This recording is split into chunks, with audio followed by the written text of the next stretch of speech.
ગુજરાત સરકારે ગંભીર બીમારીઓ સામે લડતા લોકો માટે મોટી રાહત જાહેર કરી છે। હોસ્પિટલના ખર્ચ હવે ગરીબ પરિવારનું સપનું નહીં તૂટે। અનુસૂચિત જાતિના લાભાર્થીઓ માટે મોટા સમાચાર।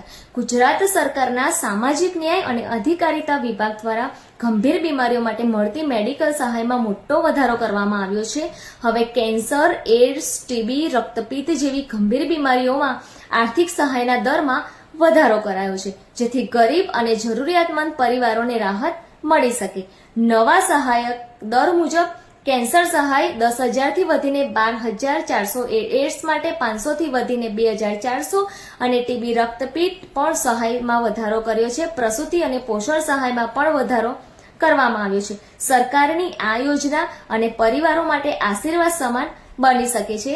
જો તમારા આસપાસમાં કોઈ જરૂરિયાતમંદ પરિવાર હોય તો આ માહિતી જરૂર શેર કરજો। કોઈના કામમાં આવી જાય તો એ જ મોટી સેવા છે। ધન્યવાદ।